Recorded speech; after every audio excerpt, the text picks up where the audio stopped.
How's it going? Welcome back to another edition of Wrestling in the Basement. It's Wrestling in the Basement edition number 9, if I'm not mistaken. And even though I've had a few drinks this evening, I think that's number 9. I'm pretty sure I'm going to go with 9. I'm feeling confident in the number 9. You should. You looked it up right before this. Quiet you. Basement Banner. Me and Brian. Oh, I'm Thor. That's Brian. Right, exactly. But this is Wrestling in the Basement, so different than the regular episodes because we talk about wrestling and not other stuff for the most part, right? Mm-hmm. Totally. So it's been a wrestling weekend in my household. It started last night with a indie show out at a local bar near my home that was in the mud in like a back. It was like a back, like I think they play volleyball back there.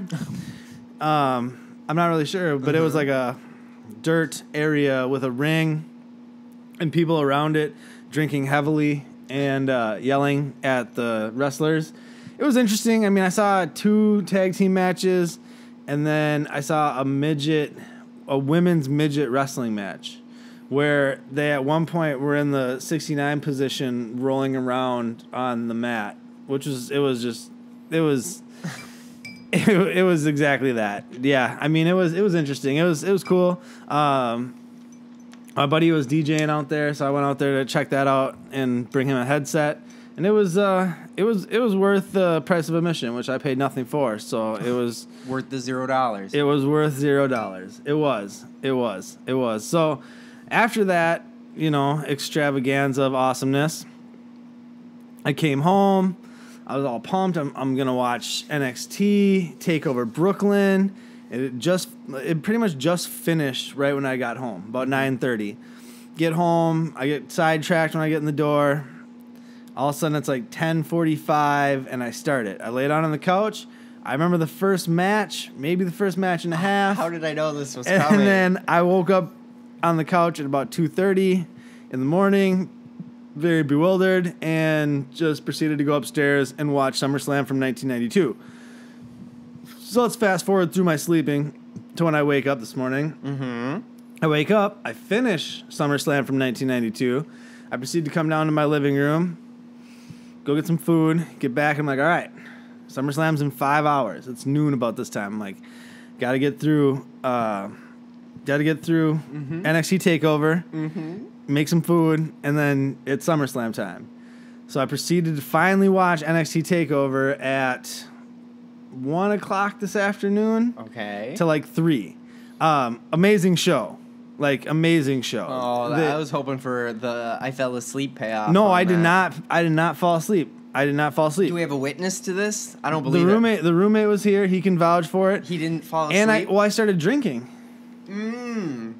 That was your secret weapon there. It was the caffeine in the Coca-Cola that I'm drinking. Yeah. That's what kept him awake. That is what kept me awake. So let's recap that. One word to describe the NXT Takeover Brooklyn: glorious. Now Brian doesn't understand what that means because Brian didn't watch it. Bobby Roode premiered at NXT Takeover Brooklyn. He was I want to say they were the 3rd match. It was him versus, I can't remember this dude's name. He's a wrestler. He's a wrestler. He's a Latino wrestler. That narrows it down. He was a luchador, but narrows it down a little bit more. And then he took the mask off. Uh-huh. His name's something. But the first match was Austin Aries versus No Way Jose. Okay. That was actually a really good match. Oh, Intercontinental belt. Just taking a dive. Quit telling me what to do. So you had No Way Jose versus Austin Aries, and that was a much better match than I thought it was going to be. Mm-hmm. Ended Austin Aries wins. I wasn't surprised there. And then Hideo Itami comes out, who's just returning from like a 1.5 year long injury. That was the first match, and then after that it was what was after that? After that was another match. I didn't fall asleep. I didn't fall asleep. I just can't remember the match that came after that match. Yeah. Because then it was half the wrestlers' names. No, just that one dude. It's Almas or something. It's something.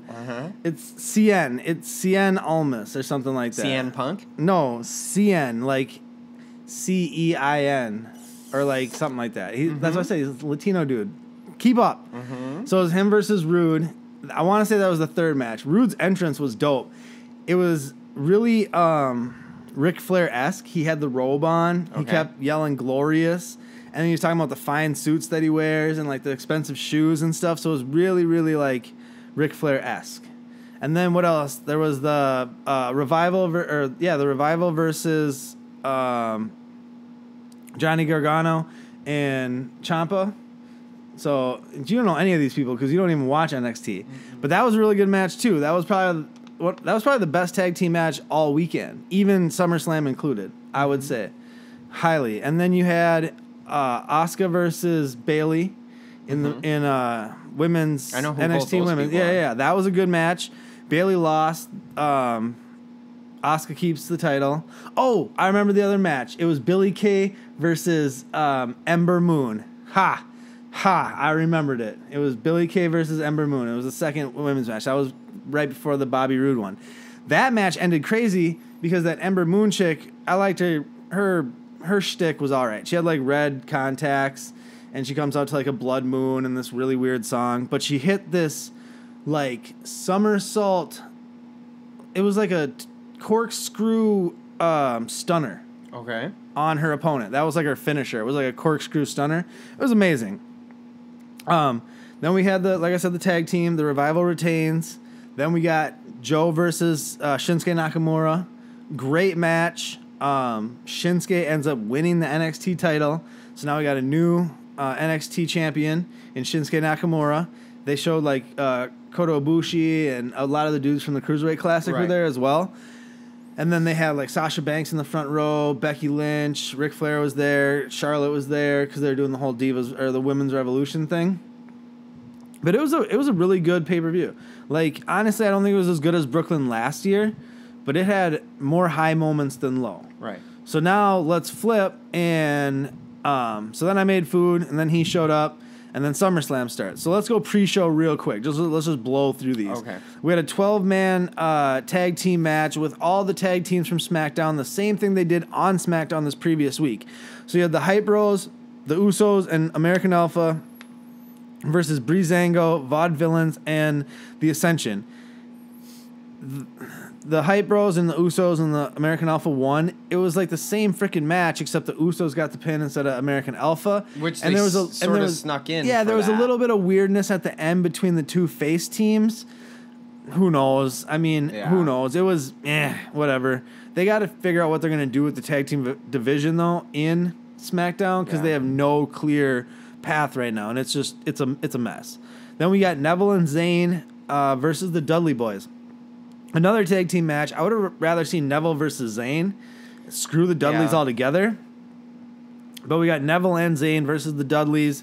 Neville and Zayn win. They should have won. I don't know why either one of these are on the pre-show and not on the main show. There's, whatever.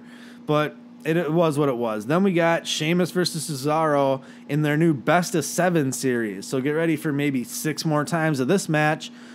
We took a break. We didn't even watch the end. We were scrolling on our phones. I read that Sheamus won, so we'll go with that. I've heard that what I read was it was a pretty violent match, but we watched it and it was meh. It was the same thing they've been doing. They've been running this for weeks now on Raw, so it was no different. So then, boom, main show. SummerSlam 2016. It starts with Enzo and Cass versus Jericho. That's what Jericho and Kevin Owens are calling themselves. Love that duo, by the way. Love that duo. Cass and Enzo had a strong promo to start the show off. The match itself was good. I kind of wish they would have let Cass and Enzo win, because Cass and Enzo just keep losing. Yeah. Except for when they were with Cena last pay-per-view. Mm-hmm. But so Jericho takes the W. It was a good match. It was a good way to start the show. Got everyone excited. Crowd was hot. Everything was good. Then they did the second match was Charlotte versus Sasha, which I was shocked that went so early in the card. I really thought they were going to hold that one till later. Really weird ending. Charlotte ends up winning. Didn't see that. I thought Sasha would retain. Very good match. Very strong match. Probably as strong as some of their NXT matches and stronger than their Raw match from 3 weeks ago, I would say. So that one's weird. I don't think that feud's over. Too. It was a little sloppy. There were a couple of miscues. Not like in a bad way. It was almost. It reminded me sort of Zayn and KO when they do their matches from the last pay-per-view from Battleground. Well, they've done quite a few, but they're most recent. Kind of sloppy, but almost because they're so violent in them. Yeah. And I felt the same sort of thing out of this match. This was a great match. Mm-hmm. This was a really good match. Then we got Miz versus Apollo Crews. I was making turkey burgers. Didn't see any of this match. The Miz retains. I heard weakest match of the night, but we'll have a debate about that when we get further in the card. Then we got probably my match of the night top candidate right now. Cena versus AJ Styles.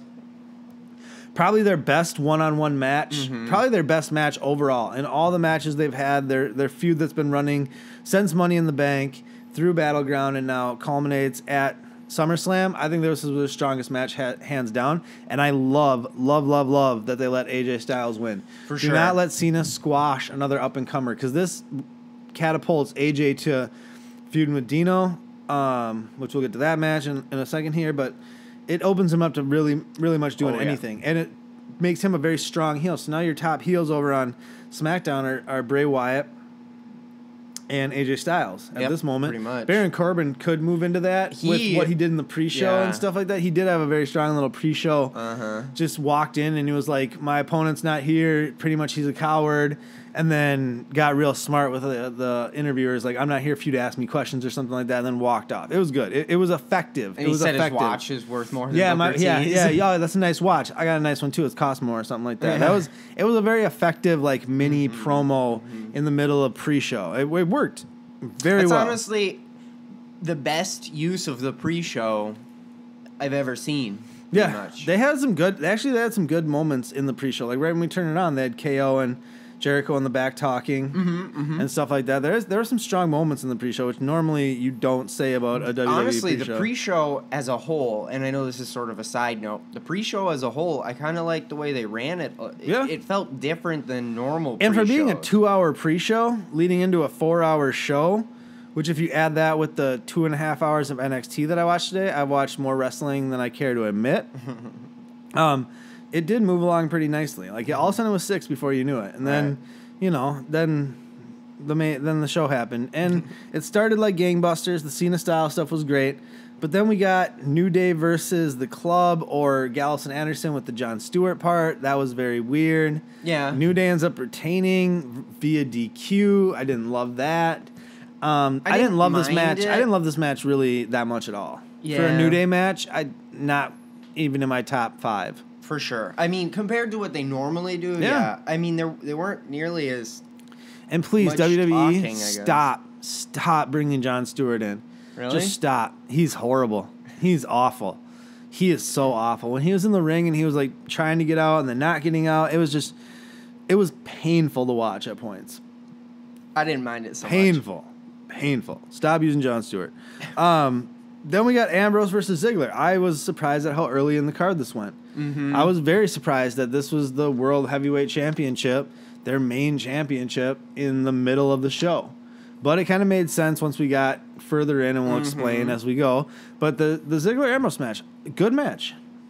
I just didn't care enough about it. Really? I liked the match, and I had fun with the match, but that feud just doesn't work for me. I'm hoping it's just a one-off. Honestly, I like the feud, and I feel like they can build it well. I don't know. It's hard to... I see something there. Well, it's just like, are you going to turn Ambrose heel and have him keep mocking Ziggler? Like, I don't know what... The promo I don't made know me what feel direction. like they were almost going to go... Not Ambrose heel, but he would push Ziggler essentially to be heel, but more like he's just a jerk. Yeah, see, I don't know where they're going with this feud, and I don't really care for it that much. It doesn't sit. I just want to see Dean be a babyface and promote and just keep moving that forward. You know what I mean? Like not whatever they're doing with this one. That's why I'm hoping this was just a one-off, because it almost seemed like the SmackDown matches were all kind of throwaways, as they only have 2 weeks really to build for their next pay-per-view. Or their first actual SmackDown pay-per-view. So this felt like a lot of filler stuff, which SummerSlam shouldn't. And then the Raw stuff felt like very relevant and fresh. Right. You know what I mean? With aside from the New Day stuff, because I like I said, I didn't care for that. But Ambrose Ziggler had a good match. It wasn't match of the night candidate for sure, but it wasn't what preceded it either. So then right after that, we got the 6-women tag team match from the SmackDown brand. So you got Natalya, Alexa Bliss versus Becky Lynch, Naomi, and Carmella. Eva Marie was supposed to be there. They said she wasn't there because of the WWE Universe. Yeah, so she had to take a vacation, which we all know she got suspended for 30 days. But then what I called Nikki Bella came back. It was fine. It was a better match than I had anticipated it to be, and they gave them a lot more time than they do on SmackDown, which was nice to see. But the Nikki Bella ends up winning the match with Natalya and Alexa Bliss. I had no problem with it. It was weird where they put it, but it made sense after the Ziggler-Ambrose match to kind of break it up. And then right after that, then they went into Finn versus Seth, which I thought was weird because we still hadn't seen Rusev and Roman yet. Right. So I thought this was very strange. All right, the Finn versus Seth match. That's my other match of the night candidate. It's pretty much between that match and the Cena Styles match. This match was slower in pace than I'd anticipated it to be. Yeah. It was a slow build, but it finished crazy. Like, the finish was fanatic. It was a lot of big moments, and they did the right thing. They gave the belt to my boy, Finn Balor. I ordered this shirt the night that he beat Roman Reigns for the number one contendership. Yeah. I went on WWE Shop and ordered this shirt. If you guys haven't seen it, it's I'll put a picture up of it. Summon the Demon. It's amazing. It's amazing. So to see him become the first WWE Universal Champion was good, because giving it to giving it to Seth Rollins doesn't make a lot of sense. Yeah. Because he's been champion. You don't need to establish him. But this gives now instant credibility to who Finn Balor is and establishes him as a main event guy, main event babyface right from the get-go. And that was a smart move. What did you think of that match? I would agree. I'd put it... See, I honestly have two different... this one is included in between my matches of the night. But my other match of the night is not the AJ Styles Cena one. Okay. Candidate, I should say. Which one is it? It's the Charlotte Sasha Banks. Oh, yeah. That was a super strong match. That would definitely be my third choice. I mean, it's between those two. And honestly, this match, I felt it paid off as far as what we wanted out of it. It did. And like you said, they can even have Finn Balor lose 2 matches and lose the belt. At Clash of Champions, he could lose the belt, and it would still leave him established as a main event dude. Instead of squashing him right away. The same thing they did with Styles. Why they put him over, Because it establishes them as legitimate threats and legitimate main event talent going forward, and I love that. I love that move, especially if we're going to have a new era. They need to do that with new people. And having Cena leave his Never Give Up band on the mat. That was weird. It was super weird. It was super weird. I kind of left that out when we talked about that match. All right, now let's get into the last 2 matches of the night. Probably some of the weirdest shit. So you got Rusev versus Roman Reigns. They just had a free match on Monday Night Raw. That was a really good match. It went like 20, 30 minutes. It closed the show. This match never starts. They start fighting right when they get in the ring. It's outside. There's chairs. Apparently Rusev is hurt. Then Roman leaves. Then comes back, spears him. So now he's definitely hurt. No contest. Match ends in a no contest. No winner, no loser. It never began. It never started. So you're like, okay, that's weird, but maybe they needed to save time. Well, and we just got the free match, so maybe there's a second purpose for this that actually would have made a lot more sense. Asterisk last match. Right. You establish Roman as the heel. Now. Yeah. Oh no, he had more of a heel turn for sure because he's beating the out of Right. Roman or You don't have to like self-edit yourself. I You do. can say beating the shit out of, I just do it Rusev. Inherently So, because of work. All right. But yeah, so that match was weird, but like you said, there could be an ulterior motive. Mm-hmm. And like we've said, so there's been big match, smaller match. They're breaking it up, right? Which I understand that now too. So we're building to this big crescendo. Lesnar, Orton, the build-up is massive. Everything is crazy. 15 years in the making. Orton comes out, or Lesnar comes out. Orton comes out. The match starts. Orton's just getting destroyed. He lands a couple good ones. Suplex after suplex, put through the table. Then he hits the RKO on the table. Mm-hmm. Then he hits the DDT. Then what the fuck happened? I don't know. Because then you see Lesnar. Lesnar takes off his gloves. He starts beating him. But then you see him throw like 3 elbow shots. And one of them, I saw it. And I said it right when we were watching it. It landed flush. I was like, oh shit. I was like, he hit him for real. Like, you could see he hit him. And then all of a sudden you saw just a pool. And I mean like a legitimate pool of blood on the mat. Then they pull the doctor in. They're putting the blood gloves on, which is just weird because these guys are so heavily tested that like, I don't. Okay, whatever. Right. It's safety protocols nowadays, but it's just ridiculous. Mm-hmm. And then, so Lesnar keeps going in and like beating on him, and he's bleeding like crazy from the head, and you can see like a little opening, not what we see later, but he keeps beating him, and he keeps beating him. They finally stop the match, and then Lesnar's just standing in there. Everyone's chanting Goldberg because someone's gonna come out and help Randy, right? No one shows up. Oh, no, guess who shows up? Shane O'Mac. He's like, I'm just here to check on my guy. Leave. He gets hit with an F5. Brock Lesnar walks out. Pay-per-view's over.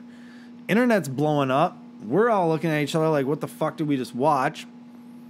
You don't know if Brock just, like, did that because he was supposed to do that. But then all of a sudden you see at the end when Brock's leaving, they go back to Orton and they got him cleaned up. And it's a fucking gash. Like, I'd say 4 inches long. Oh, yeah. And it's, like, jagged, and you can see, like, his whole... He was bleeding bad. He was busted the fuck open. Like, it was... It wasn't like the usual bleeding where it's, like, it's mixed with sweat and it's everywhere. It was, like seriously thick. Dark red blood. Yeah, like, he was they fucking... hit something good. Oh, my God. Like, Lesnar just nailed him. Mm-hmm. And you don't know if he did it on purpose or if he, like, didn't. Yeah. It was really hard to tell. Like, was that how it was supposed to end? Which would be horrible. Or, like, did it just, like, everything went a fucking awry and Lesnar really just was like, oh, I can't control not beating the shit out of people. Like, I don't know. It was weird. I heard... Yeah. I was reading on Twitter right before we did this that there was like boos throughout the arena. Afterwards, they cut the lights on. Everybody was booing. It's not a good way. I mean, maybe stop having the Brock matches be the end of the pay-per-view. I would have much rather had this pay-per-view end. All right, let's flip-flop it. Mm-hmm. Let's say we go Ambrose Ziggler into 6-woman tag match into Rusev or into Orton Lesnar that ends like that, then the Rusev Roman, and then you get Finn and Seth to close the show. Well, and you know what they could have done too, if they had flipped it like that? You could have had I did it again. Oh shit, Brock Lesnar just cut Randy Orton open, and we have to cancel that match.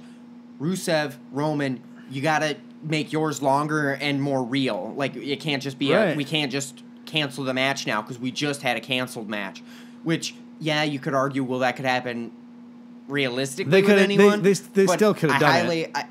I can see Brock Lesnar going nuts and doing something like I don't see Rusev, Roman. Like, there are those staples that aren't then what I'm saying is, let's say even if the matches end the same way, like Rusev Roman still ends the same way right after Brock and Orton, you're still having everyone walk out happy because that Seth Finn match becomes that much better now, right? Because you know it's the finale. You're not waiting. Mm-hmm. That's sometimes why I think matches don't seem as good because you're waiting for that crescendo match at the end, and that's like supposed to be the most magical moment of the pay per view. And this one just wasn't. This pay per view because I think there were some amazing matches in this. It was a good pay per view. The NXT pay per view was better from start to finish. It was a better pay per view.